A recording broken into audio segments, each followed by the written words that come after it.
Hi everyone, my name is Kieran.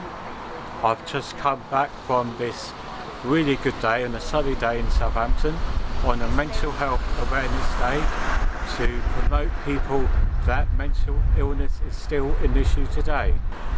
We're here today because we're launching the Southampton Mental Health Network, which is an organisation, a loose organisation at the moment, bringing together various different groups and individuals who are absolutely passionate about the idea of making Southampton a mental health friendly city.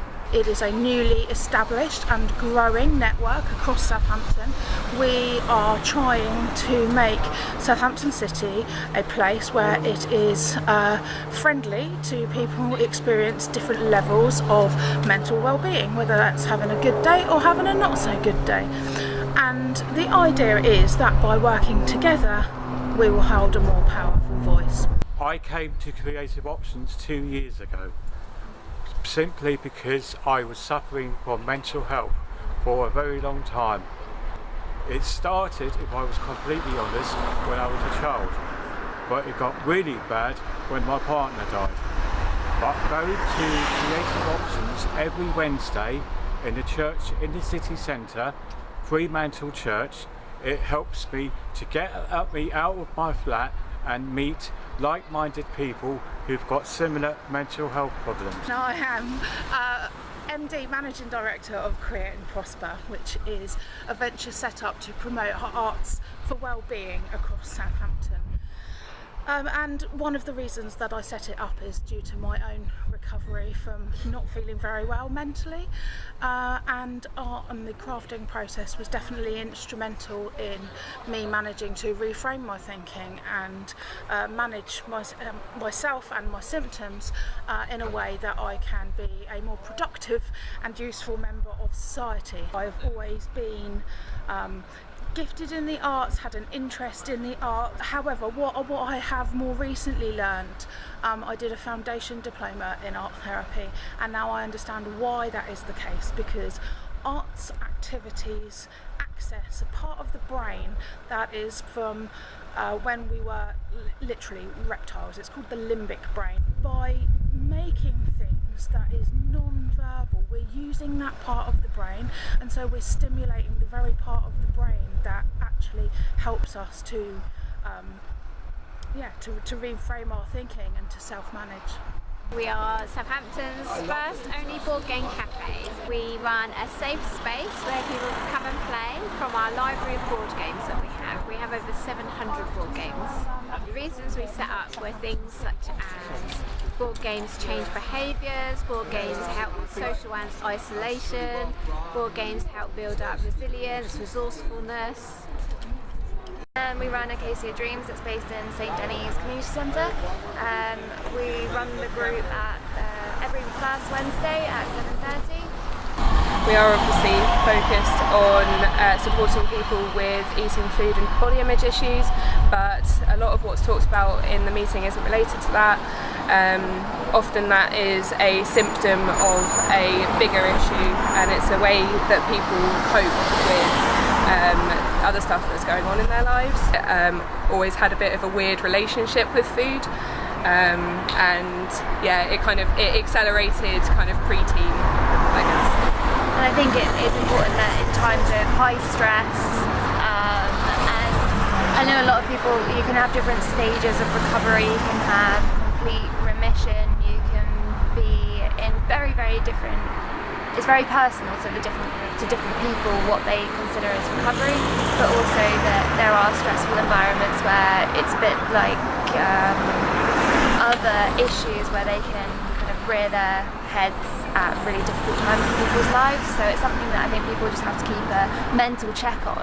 And during this Mental Health Awareness Week about body image and eating difficulties, it's really important to know that it's not just the people that are really struggling, it's people of all body images, all sizes, and even if someone looks like they're in recovery, they might not be, and they might still be struggling as well. Tell me a little bit about how you've overcome your issue. When did it start? So I don't think there was a definitive time point where I could say that it actually started for me. I think that there was a range of different issues, and one of the things that was really predominant is the fact that it switched in between different diagnoses, and something that is really underrepresented in the kind of eating disorder community is the fact that it doesn't just sometimes fit neatly into one category. It was really difficult being kind of one of those in-between people who couldn't quite fit into a certain diagnosis category. So trying to find the right help and the right intervention and actually talking to other people about struggling with food and body image is very, very difficult. And I think having friendships like we had and all of the support around you really helped me overcome my own journey. And it's the same kind of story from my point of view, and I think that's why it was so important to have that relationship between us. It was a really safe space where we understood what the other one was going through, and that's really what we wanted to provide to other people as well. Hello, I'm V and I run Venus. I'm a body image and self-esteem coach. I'm also a Body Image Movement Global Ambassador.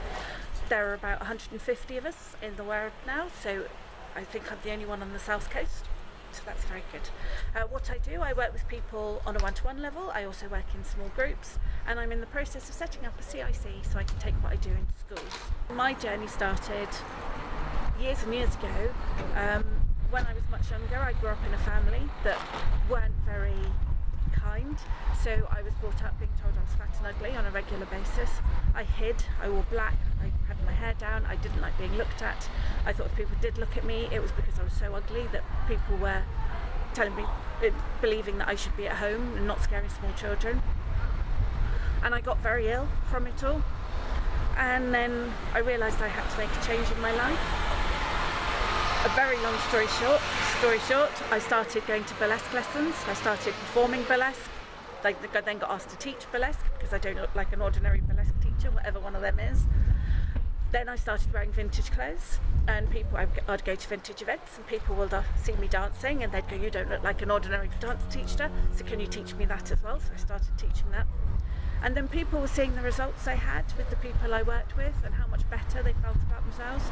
So they said, "I want to have what they've got, but I don't want to dance, and I definitely don't want to take my clothes off."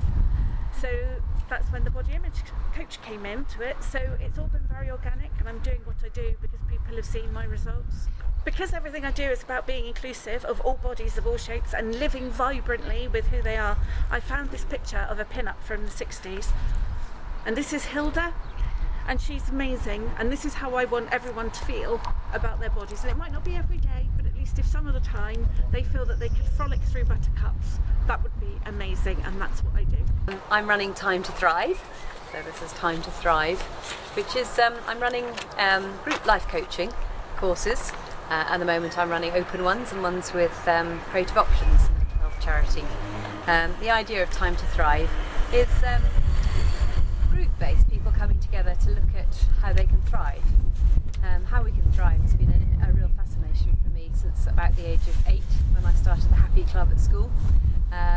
Our purpose was to see how we could bring happiness in the world when we were 8, and work with mental health networks in the health authority years ago.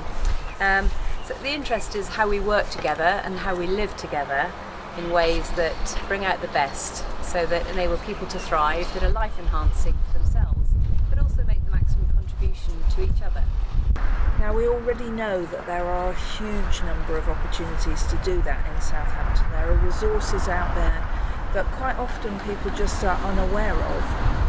We need to make sure that we all know about one another, and we can work out then where we fit into that picture.